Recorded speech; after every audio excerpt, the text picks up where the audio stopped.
आशा की जोत मैथिली कार्यक्रम में हम अहाँके एक बेर आर स्वागत कर रहल छी।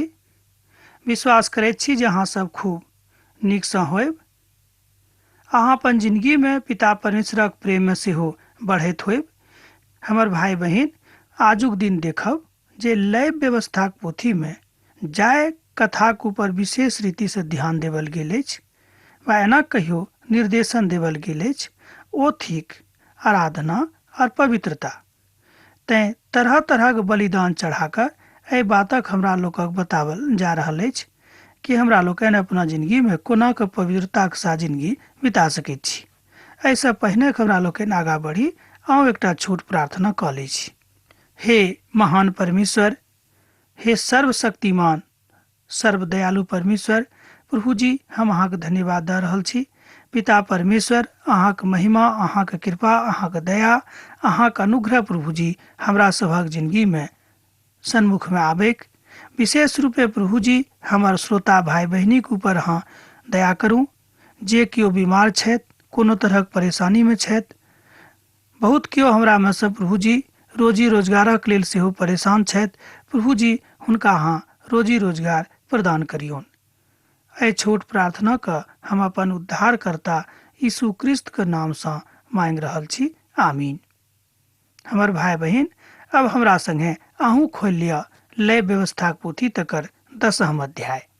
आजुक दिन हमरा लोकनि एहि पोथी के अध्ययन करबाक लेल उपस्थित भेलहुँ हैं। तैं बहुत विद्वान सब एहि पोथी के आराधनाक पोथी कहने छथि, वा एना कहियो एहि पोथी के महान आराधनाक संज्ञा पोथी सेहो देने छथिन। मुदा हमरा सब पाप बलि, होम बलि, मेल बलि चढ़ा कऽ अपन अपन पापक प्रायश्चित करैत छी। तकरा लेल प्रभु परमेश्वर मूसा के माध्यम से जे समाचार देने छथि, ओ हारून हमरा सभक लेल उपस्थित छथि। ओ प्रभु परमेश्वर से हमरा सभक लेल प्रार्थना करैत छथि। एहिठाम हमरा सभसँ मतलब भेल इस्राएली लोगक लेल। एहि बातक स्पष्टीकरण एहिठाम भऽ रहल अछि जे हारून अपन सत्यता में, हारून अपन काज में, हारून अपन व्यक्तित्व में, हारून अपन मन में सब तरह से प्रभुक संगे छथि, अर्थात मनसा, वाचा आ कर्मना तीनों रूप में हारून प्रभु में समर्पित छथि। आजुक दिन प्रभु परमेश्वर हमरा सभक एहि बातक ज्ञान देबाक लेल उपस्थित भेला है। किएक तऽ नादाब और अबीहू जहन एहि बातक बड़ स्पष्ट शिक्षा भेटलनि, तहन एहिके बादो ओ किएक गलती करलखिन आ अपन प्राणक गमा देलखिन। हमर भाई बहिन, कहियो कहियो हमरा सब अपन गलती के कारणे अपन प्राणक गमाबैत छी, आ मुदा दोख प्रभुक ऊपर लगा दैत छी। निर्गमनक पोथी में हमरा लोकनि एहि बातक देख चुकल छी 19म अध्याय के 22म पद में, कि जतऽ बतायल गेल छै कि अहाँ सब जँ पवित्र नहीं रहब तऽ कहियो पिता परमेश्वरक राज में प्रवेश नहीं पायब। तै एहि पोथी के 30म अध्याय के 34 पद से लऽ कऽ 38म पद में परमेश्वर के विलापक विषय में बतायल गेल छै। अर्थात एना कहियो मूसा जे ओहिठाम छथि, तंबूक सिद्धांतक जे ओहिठाम प्रभु हुनका दऽ रहल छथिन, तै एहि बातक हमरा लोकनि ओतऽ देख चुकल छी। आजुक पोथी में अर्थात आजुक अध्याय में हमरा लोकनि जे अध्ययन कर रहल छी, एहि में बतायल गेल छै कि आराधनाक विधि विधान प्रभु के बड्ड पसंद छनि। मान लियो अहाँ खूब नीक मनुख छी, भऽ सकैए अहाँ खूब विद्वान मनुख होयब, मुदा जँ अहाँ आराधनाक जिंदगी नहीं बिता रहल छी, कोनो कारणे अहाँके जिंदगी में खलल अछि, अहाँ आराधनाक में अपन जिंदगी के बसर नहीं कर रहल छी, तेकर मतलब यह भेल अहाँ केतबो विद्वान छी, कोनो बात नहीं, प्रभु के दृष्टि में अहाँ शून्य छी। इब्रानियों पोथी तकर 12म अध्याय आ तकर 29म पद में एहि तथ्यक बड़ स्पष्ट जगह बतायल गेल छै जे परमेश्वर भस्म करे वाला आगि छथि, अर्थात परमेश्वर न्यायी छथि। एहि बातक ऊपर ओ न्याय करता है जे अहाँ कतेक प्रभुक बातक मानैत छी, मुदा एहि बातक ऊपर ओ न्याय नहीं करता है जहाँ कतेक पढ़ल लिखल लोग, विद्वान लोग छी।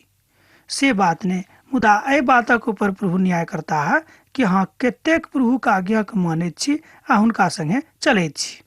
हमर भाई बहिन, हमरा लोकनि कहियो कहियो अपन ज्ञानक कारणे एहि बातक ऊपर घमंड करनाइ आरंभ कऽ दैत छी कि हम बड़ ज्ञानी मनुख छी। दोसर कुरिन्थियोक पोथी तकर 5 अध्याय के 11 पद में एहि तरह बतायल गेल छै। प्रभुक भय मान कऽ हमरा सब समझाबैत छी जे प्रभुक लग हमर हाल प्रगट अछि। हमर तऽ आशा यह थिक जे हमर हाल अहींके हृदय में प्रगट भेल अछि। एहिठाम हमरा लोकनि एहि पोथी में देख रहल छी, इब्रानियोक पोथी में आ कुरिन्थियोक पोथी में, जे प्रभुक सन्मुख में हुनक दास एहि बातक बताबैत छथि कि हे प्रभु, हमर हालक अहाँ खूब नीकसँ जानैत छी, तहन हम किया केम्हर उम्हर जायब। इब्रानियोक पोथी तकर 12 अध्याय के 25 पद में एहि तरह बतायल गेल छै। कनिक अहाँ सुनू, जँ अहाँके लग पवित्र पोथी अछि तऽ हमरा संगे खोलि कऽ देखू। सावधान रहू और एहि बाजयवलासँ मुख नहि करू, किएक तऽ ई सब धरती परक चेतावनी दियवलासँ मुख मोड़ि कऽ नहि बचि सकलाह, तऽ हम स्वर्गमे सँ चेतावनी दियवलासँ मुख मोड़ि कऽ कोना कऽ बचब। एहिठाम देखियौ, संसारिक सरकारक विषय में आ ईश्वरीय सरकारक विषय में बतायल गेल छै। जहन हम कोनो अपराध करै छी तऽ सरकारक दिससँ हमरा लोकनि दोषी बनैत छी, वा सरकारक दिससँ आज्ञा भेटैत अछि कि हुनका पकड़ू, हुनका जेल में दऽ दियौन। मुदा जहन एहि तरहक आज्ञा प्रभुक दिससँ भेल अछि तऽ हमरा लोकनि बचि कऽ कतऽ जायब, किएक तऽ संपूर्ण सृष्टि परमेश्वरिक छनि, मुदा सब ठाम हुनके नियंत्रण छनि। एहि अध्यायक कुछ मुख्य बात एहि तरह अछि। 1-2 बात अछि, तकरा अहाँ लिख लिअ। नादाब और अबीहूक संबंध में विवेचना, जे हारूनक पुत छलाह। घटनाक्रम में निर्देशन आबि रहल छलैक। बलिदानक संबंध में प्रतीकात्मक किछु विवेचना सेहो एहिमे कयल गेल छै। ई तऽ छल एहि 10 अध्याय के कुछ मुख्य बिंदु आ तकर बाद। मुदा अब हमरा लोकनि देखी, तहन नादाब और अबीहू नामक दोनों हारूनक पुत अपन अपन धूप दान लऽ लेलथि और ओहिमे आगि भरि लेलखिन, आ ओहिमे धूप डालि कऽ ओहि ऊपर बाला आगि के जरा के विषय में प्रभु आज्ञा नहि देने रहथि, प्रभुक सन्मुख आरती कयलखिन। तहन प्रभुक सन्मुख सँ आगि निकसलैक आ ओहि आगि में सँ ओ दोनों के भस्म कऽ देलखिन। एहि पदक एक बेर आर हमरा लोकनि देखब। तहन प्रभुक सन्मुख सँ आगि निकसलैक, ओहि आगि में ई दोनों भस्म भऽ गेलाह। देखियौ एहिठाम की भेलै। एकटा छोट गलती हुनका सँ भेलनि, मुदा तकरा कारणे ओहि दोनों भाई के अपन प्राण गमाबऽ पड़ि गेलनि। हमर भाई बहिन, जेना हम बेर बेर कहैत छी कि पोथी आराधना के एकटा महान पोथी थिक, एहिमे संदेह नहि अछि। मुदा प्रभुक आत्मा आबि कऽ हुनका सबके जहन एहि बातक बता देलखिन, आज्ञा दऽ देलखिन कि जे किछु प्रभु बाजने छथि तकर अहाँ उल्लंघन नहि करबनि, मुदा हुनक आज्ञाक उल्लंघन कऽ देलखिन। एहि दुआरे देखियौ हुनका अपन प्राण गमाबऽ पड़ि गेलनि। एहि बातक अहाँ लय व्यवस्थाक पोथी तकर 10 अध्याय के 1 आ 2 पद में देख सकलहुँ हैं। तैं हमरा लोकनि इब्रानिक पोथी में देखैत छी कि पिता परमेश्वर भस्म करे वाला आगि छथि। हमर भाई बहिन, प्रभुक न्याय सँ केओ नहि बचि सकैत छथि। मान लियौ हमरा लोकनि अपन सरकार के धोखा दऽ दै छियै, झूठ बाजि कऽ वा कोनो तरहक बहाना बना कऽ सिद्ध कऽ दै छियै कि हमरा लोकनि दोषी नहि छी, अर्थात प्रभुक हमरा लोकनि कोनो तरहक बहाना बना कऽ ठगि नहि सकलहुँ हैं। हमरा लोकक बुद्धि प्रभुक सन्मुख में काज नहि कऽ सकैत अछि। तहन मूसा हारून सँ कहलनि कि वह बात थिक जाहि बातक प्रभु कहलनि, जे हमरा सभक समीप आयत ओ हमरा पवित्र जानत, आ समस्त लोकक सन्मुख हमरा पवित्र जानैक। और हारून चुप छलाह। एहिठाम देखियौ कि मूसा जे बातक बतौलखिन, एहिठाम हारून विलाप नहि करैत छथि। हम सोचै छी जे आजुक माय बाबू जो रहतियै तऽ अपन दोनों पुतक भस्म भेलाक बाद कतेक विलाप करतियै, मुदा हारून विलाप नहि करलखिन। हम सोचै छी कि यह कारण रहैक कि प्रभु परमेश्वर हारून के महायाजकक रूप में नियुक्त कयने छलाह। तहन मूसा एहिठाम मिसाएल और एलासफान के, जे हारूनक चाचा उजिया के पुत्र रहथि, बजा कऽ कहलनि जे समीप आउ और अपन भतीजा सभक पवित्र स्थानक आगू सँ उठा कऽ छावनी के बाहर लऽ जाउ। ए बातक अहाँ तेसर आ चारिम पद में पढ़ि सकलहुँ हैं। मूसा के आज्ञा के अनुकूल ओ नजदीक में जाकर हुनक अंगरखा सहिते उठा के छावनीक बाहर लऽ गेलाह। एहिठाम छावनीक बाहरक अर्थ अछि जे पवित्र वस्तु जतऽ अछि ओतऽ अपवित्र वस्तु नहि ठहरि सकैत अछि। अर्थात जतऽ अन्हार अछि ओतऽ जँ इजोत पहुँच जेतै तऽ अन्हार ओतऽ नहि रहि सकैत अछि। एहि बातक हमरा लोकनि एना बुझि सकैत छी, मान लियौ एकटा छोट कोठली में हमरा लोकनि एकटा छोट ढिबरी के जला दै छियै तऽ कोना को अंधकार के खत्म कऽ दै छियै। ओतऽ जतेक तम पसरल रहै ओहि सबटा तम को एकटा छोट ढिबरी खत्म कऽ दै छियै, अर्थात संपूर्ण कोठली को इजोत बना दैत छियै। यह बात प्रभु के पसंद छनि। ओ कहलखिन कि हिनका एहिठाम से बाहर लऽ जाउ किएक कि अपवित्र छथि। मिलाप वाला तंबूक बाहर हुनक लाशक देखबाक हेतु लोक सब जड़ भेलाह, किएक तऽ हारूनक की दोनों पुत्र नादाब और अबीहू अखन जवानी छलाह, अर्थात हुनक मृत्यु जवानी के अवस्था में भऽ गेल रहनि। तहन प्रभुक विषय में मूसा हुनक कहल गेल एकटा शब्दक उदाहरण देलखिन। जे केओ पिताक सिंहासनक सन्मुख छथि वा आनल गेल छथि ओ हुनका सन्मुख में अपवित्र बनि कऽ नहि आबि सकैत छथि। हमर भाई बहिन, केओ हम वा अहाँ केओ पिताक सन्मुख में अपवित्र भऽ कऽ नहि जा सकैत छथि। हमर भाई बहिन, ई बात बड्ड परम सत्यक थिक। हारून एहिठाम स्तब्ध भऽ जाइत छथि। किछु शब्दक झड़ी हुनका मुखसँ नहि निकसैत छनि। हुनका मुखसँ दुख और वेदनाक सेहो शब्द नहि निकलनि, किएक तऽ ओ जानैत रहत कि हुनक पुतक मृत्यु हुनक गलती कारणे भेल छनि। तहन महायाजक एहिठाम देखैत छथि कि जे न्याय प्रभु हुनका ठहरेबाक लेल एहिठाम नियुक्त कयने छथि ओ किएक एम्हर उम्हर भऽ जेताह। हारूनक जिंदगी में हमर भाई बहिन एकटा महान परीक्षा के घड़ी होइक। हम सोचे छियै कि कोनो माय बाबूक लेल एकटा एक महान परीक्षा के घड़ी होतेक, किएक तऽ जँ मान लियौ हुनक दोनों बेटा जे जुआने छलाह आगिसँ भस्म कयल गेलाह, मुदा ई बातक ओ जानैत रहत कि ओ अपन गलती के कारणे मुअल छथि। तैं हारून एको शब्द वेदना के वा तमसायल नहि बाजलखिन, किएक तऽ हुनका मालूम छलनि कि जँ हमहूँ प्रभुक खिलाफ में बाजब, हुनका विरुद्ध में बाजब तऽ हमरो यह गति भऽ जायत। किएक तऽ प्रभु न्यायी छथि। अखन हमरा लोकनि देखलहुँ इब्रानीक पोथी में जे प्रभु भस्म करे वाला आगि छथि, एहि बातक एहिठाम सिद्धिकरण भऽ रहल अछि, अर्थात पिता परमेश्वर एहि बातक बता रहल छथिन। अब एहिठाम एकटा बात हमरा लोकनि आर सीखब कि नवा नियमक पोथी आ पुरना नियमक पोथी में सामंजस्य अछि। केओ विद्वान कहैत छथि कि नवा नियमक पोथी पिता परमेश्वर के जड़ छैक, आ मुदा जे पुरान नियमक पोथी छैक तकरा में हमरा लोकनि प्रभु के देख सकैत छी कतऽसँ हमरा सबक बीच उपस्थित भेला है। आ एहि बातक पूर्णता हमरा लोकनि नवा नियमक पोथी में देखैत छी, अर्थात नवा नियमक पोथी पुरना नियमक पोथी के आईना थिक। एहि तरह हमरा लोकनि सोझ गप में बुझि सकलहुँ हैं। घटनाक्रम में एहिठाम हमरा लोकनि देख सकैत छी जे हारून एको रत्ती एम्हर उम्हर नहि होइत छथि, अर्थात हुनका में एहिठाम हमरा लोकनि पूर्ण समर्पण आ पूर्ण विश्वासक के बात देख रहल छी। तहन मूसा हारून और हुनक पुत्र एलियाजर और एतामार से कहलनि, अहाँ सब अपन मूढ़क नहि झुकाऊ आ नहि अपन वस्त्रे के फाड़ियोक, एना नहि हुएक जे अहूँ सब मरि जाऊ। आ संपूर्ण मंडली के ऊपर सेहो क्रोध भड़कैक। देखियो आबि कऽ मूसा सावधान करैत छथि। भऽ सकैत छै जे हुनक पुत्र रहनि, दुख भेलाक बाद जे ओहिठाम इसराइली रीतिसँ ओसभ अपन केश के एम्हर उम्हर कऽ लैत रहथि और अपन वस्त्र के फाड़ि लैत रहथि।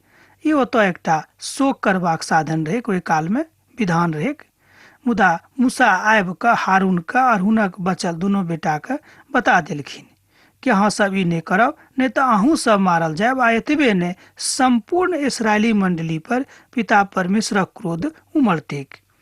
हमर भाई बहिन, प्रभु चाहे छथि कि संपूर्ण रीतिसँ, एहिठाम संपूर्णताक अर्थ भेल हमर जिंदगीक संपूर्णता, अर्थात प्रभु चाहे छथि कि हमरा लोकनि संपूर्ण रीतिसँ खूब सावधान रही आ प्रभुक महिमा के लोग सबके बताबी कि प्रभु पवित्र छथि। अहाँ सब मिला बला तंबू के द्वार के बाहर नहीं जायब, एना नहीं हुए जे अहूँ मरि जाऊं, किएक तऽ प्रभुक अभिषेकक तेल अहाँके ऊपर लागल अछि। मूसा के वचनक अनुकूल ओ सब कैलथि, ओ सब तंबू के बाहर नहीं गेलाह। अब देखियो, बेटा के लाश तंबू के बाहर छैक, मुदा पिता बाहर नहीं गेलाह, किएक तऽ मूसा हुनका मना कऽ देलखिन।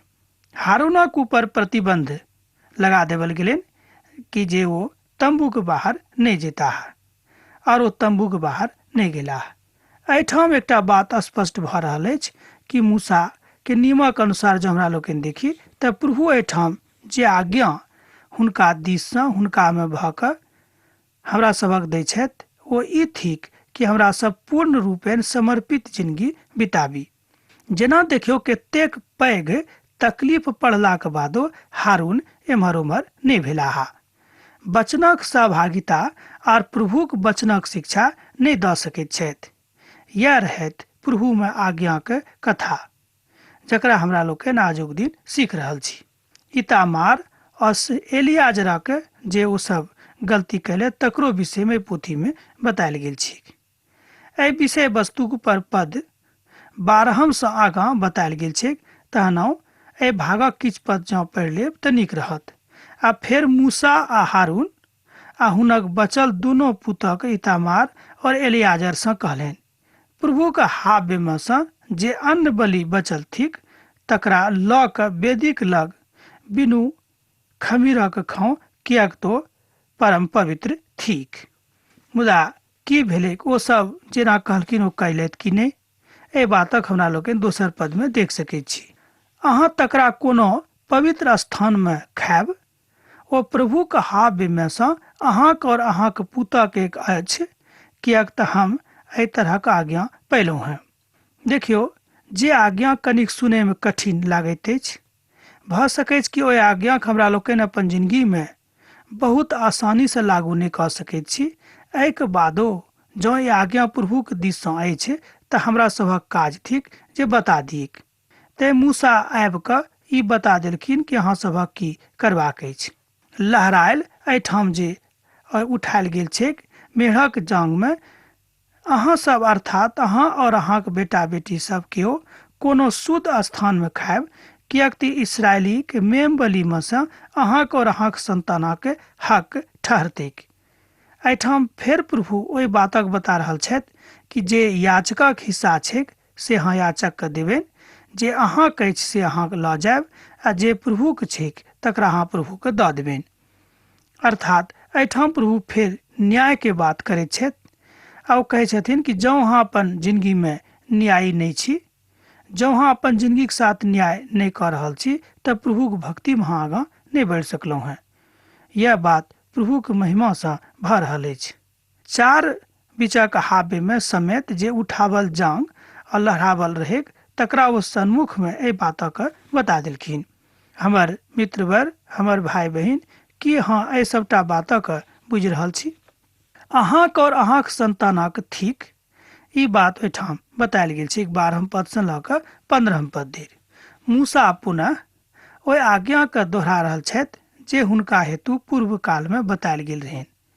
बलिदानक किछ भाग याचकक होइत, ताहि बातक एहिठाम पुनः बतायल जा रहल अछि, किएक तऽ पवित्र पोथी में प्रभु के बकरो केकरो हक नहीं मारैत छथि, एहि बातक बतायल गेल छै।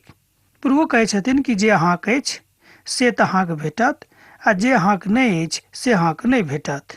पद 18 के अब हमरा सब देखब जे पवित्रता के महान बात कोना आगाँ बढ़ि सकैत अछि। जँ अहाँ पवित्र छी तहने अहाँ एहि बातक बुझि सकलहुँ हैं, आ जँ अहाँ पवित्रताक जिंदगी नहीं बिता रहल छी तऽ बातक अहाँ कोनो परिस्थिति में नहीं बुझि सकलहुँ हैं। देखियौ, आर सोनीतक पवित्र स्थानक भीतर नहीं आनब, किएक तऽ निसंदेह उचित छल जे अहाँ हमर आज्ञाक अनुकूल तकर पवित्र स्थान में खैतहुँ हैं। एहि बातक ओहिठाम बतायल गेल छै। अर्थात जे बलिक भक्षणक आज्ञा देवल गेल छै, खायक आज्ञा देवल गेल छै, एहिठाम स्पष्ट रूप में बतायल गेल छै तकरा अहाँ कतौ उचित जगह में आनि कऽ खैतहुँ, ओतऽ नहीं। एठाम जे बात 16 पद में आ 17 पद में भेलेक ओ परमेश्वरक इच्छाक विरुद्ध भेलेक। बा एहि विरोधाभास में एठाम बड़ स्पष्ट दिखाई पड़ैत अछि। अर्थात ओ दोनों प्रभु के इच्छा के नहीं मानलखिन, हुनक आज्ञा के नहीं मानलखिन। हारूनक दोनों पुत एहि विषय में एठाम नादाब और अबीहू मारल गेलाह। यह कारण रहे हुनक दोनों बेटा नादाब और अबीहू मारल गेलाह। हमर भाई बहन, जो हमरो सब गलती करब तब पिता के दृष्टि में दोषी ठहरब आ हमरो लोकनि मारल जा सकैत छी। एठाम आत्मिक आ दैहिक दोनों तरह के मृत्यु के विषय में बतायल गेल छै। मान लियो हमरा लोकनि जँ आत्मिक आ दैहिक दोनों मृत्यु के विषय में देखब आ समझब आ बुझब तहने एहि बातक बुझि सकलहुँ हैं। एठाम अखमीरी दोनों पदक अध्ययन करब, किएक तऽ अखमीरी पद जे एठाम अछि, एहि पद में हमरा लोकनि देखैत छी, वा एना कहियो एहि शब्द में हमरा लोकनि देखैत छी खटास आबैत अछि। मान लियो जँ अहाँके जिंदगी में खटास आबि गेल अछि, जँ अहाँके जिंदगी रुचिकर अब नहीं अछि, तब प्रभुओ के जिंदगी रुचिकर नहीं लागतैक, किएक तऽ अहाँ प्रभु के आज्ञा के विरुद्ध में काज कर रहल छी। तहन एठाम बतायल गेल छै, तकर उत्तर हारून मूसा के एहि तरह देलनि, देखियो आजुए ओ अपन पाप बलि और होम बलि के प्रभु के सन्मुख चढ़ौथिन आ पुनः हमरा ऊपर एहि तरह के विपत्ति आबि गेल। जँ हम पाप बलि के खैतौं तऽ की ई बात प्रभु के सन्मुख नहीं होतियै? देखियो एकटा प्रश्न चिन्ह आनि को ठाढ़ कऽ दै छथि। हमर भाई बहन, लय व्यवस्था के पोथी तकर 10 अध्याय के 19 पद में एहि बातक अहाँ अध्ययन कऽ सकलहुँ हैं। तहन मूसा एहि बातक सुनलथि तऽ हुनका संतोष भेलनि। मूसा के ई बात सुनि के बड़ संतोष भेलनि कि हारून हुनका से कहलनि कि जे काज करबाक हमरा आज्ञा प्रभु नहीं देने छथि, ओहि काजक हम कहियो नहीं करब, किएक ने हमरा केतबो पैघ तकलीफ उठाबे के अवसर भेटिक। एहि तरहक समर्पण हुनका जिंदगी में आबि गेलनि। तहन हमरा लोकनि देख सकैत छी कि हुनका जिंदगी में परमेश्वरक इजोत जे चमकल रहेक अखनो चमक रहल अछि। हमरा सबक जिंदगी में परमेश्वरक इजोत चमकैत अछि, मुदा हमरा सब परमेश्वरक बिसरा दैत छी। ई बात हमरा लोकनि बुझि रहल छी कि नहीं से तऽ हम अहाँके नहीं कहब, मुदा अहाँ विधियार लोग छी, हम विश्वास करैत छी कि अहाँ एहि बातक नीकसँ बुझि रहल छी। हमर भाई बहन, जँ प्रभुक इजोत अहाँके जिंदगी में चमकल अछि, जँ प्रभुक प्यार अहाँके जिंदगी में चिन्हायल गेल अछि, तहन अहाँ प्रभुक संग रहू, हुनकासँ अलग नहीं हो। ई बुझलाक बाद अहाँ बुझि सकलहुँ हैं कि पिता परमेश्वर कतेक महान काज अहाँके जिंदगी में कऽ रहल छथि। अपन याजकीय उत्तरदायित्वक जे हुनका भेटल रहनि तकरा ओ कतेक पैघ बलिदान दऽ कऽ निभा रहल छथि, हमरा लोकनि देख सकैत छी। ओ कहलखिन कि नहि, जे काज प्रभु हमरा सौंपने छथिन, हम प्रभु के विरोध में नहीं जायब, किएक तऽ हुनका मालूम रहनि कि जिंदगी के अंत की अछि। हुनका मालूम रहनि कि जिंदगी के अंत में हमरा सभक पिताक लग जेबाक अछि आ ओतऽ हुनका जवाब देबाक अछि। जँ हमरा सब हुनका संगे नहीं रहब तऽ हुनका कोना जवाब देब। अब तऽ अहाँसँ विदा होइके काल भऽ रहल अछि, तहन पाती लिखनाइ अहाँ नहीं बिसरायब। प्रभु यीशु मसीह के नेह अहाँके जिंदगी में सदिखन बनल रहेक। आमीन।